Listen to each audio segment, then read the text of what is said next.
Nah, pernahkah kalian mendengar apa itu kata dasar? Tentunya pernah ya, karena kata dasar adalah materi bahasa Indonesia untuk SMP atau SMA. Hayo, jangan bilang nggak pernah denger ya. Bercanda-bercanda. Biar gak lama, berikut adalah rangkuman informasinya.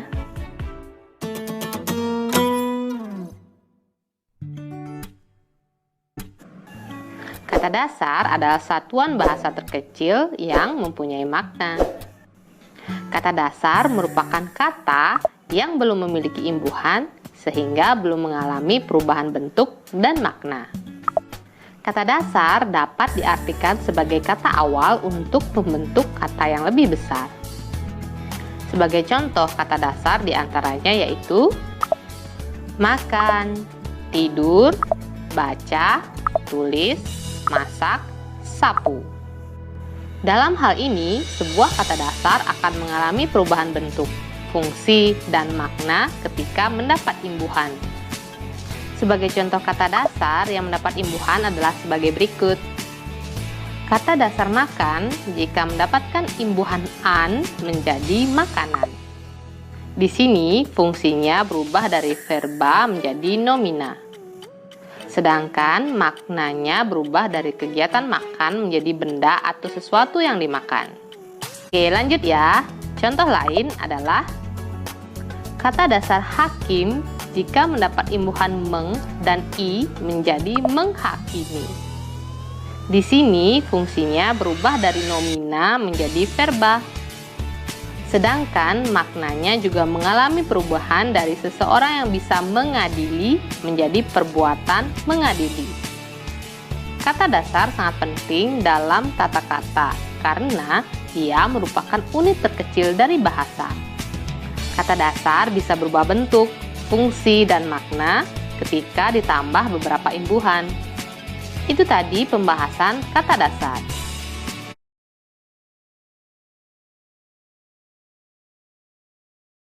Apa itu kata berimbuhan?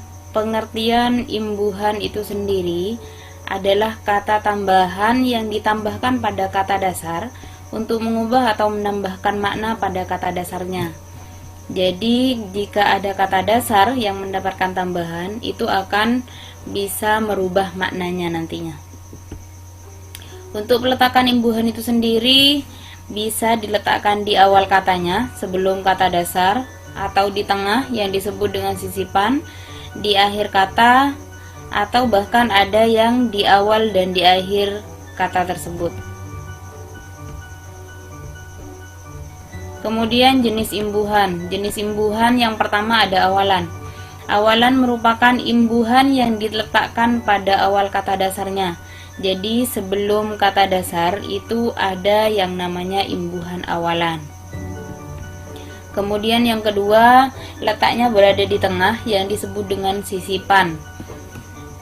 Jadi terletak di dalam kata. Proses pengimbuhan tersebut itu disebut dengan infixation. Jadi imbuhannya, tambahannya itu berada di tengah-tengah kata dasarnya. Yang ketiga ada akhiran. Akhiran adalah imbuhan yang diletakkan pada akhir kata dasarnya. Jadi setelah kata dasar baru ada imbuhannya. Kemudian yang terakhir ada awalan dan akhiran. Kalau awalan tadi berada di depan dan akhiran berada di belakang, sekarang ada pada awalan dan akhiran. Itu berarti imbuhannya berada di depan kata dasarnya sekaligus berada di akhir kata dasarnya.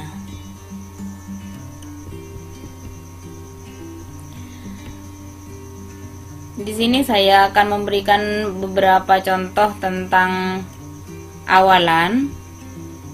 Nah, awalan me itu contohnya yang pertama adalah merusak. Jadi tambahannya adalah me, kata dasarnya adalah rusak. Yang kedua ada contoh makan, kata dasarnya makan dan mendapatkan tambahan me, jadi memakan. Awalan pe, nah kata dasarnya adalah tolong, jadi penolong. Peminta dan pengasuh, jadi tambahannya ada pe, kata dasarnya ada minta dan asuh di sini. Awalan ber dan per, nah Jadi pada awalan ber di sini kata dasarnya contohnya adalah jalan, mendapatkan tambahan ber di awal di depan katanya, jadi berjalan. Berenang juga sama. Perkeruh dan perkuat, jadi kata dasarnya adalah keruh dan kuat, mendapatkan tambahan per. Awalan di dan ter, jadi contohnya ada kata dasar tendang dan ketika mendapatkan tambahan di jadi ditendang, dan kata dasarnya injak mendapatkan tambahan ter jadi terinjak. Awalan se, contohnya adalah gelas, jadi segelas ketika mendapatkan tambahan se. Awalan ke, nah awalan ke di sini kata dasarnya ada dalam, jadi ketika mendapatkan tambahan ke jadi ke dalam. Kemudian sisipan, sisipan di sini memiliki beberapa makna. Namun saya hanya menyebutkan sebagian saja, tidak semuanya. Jadi sisipan di sini yang pertama memiliki makna menyatakan banyak dan bermacam-macam. Jadi bisa bermakna banyak ya artinya.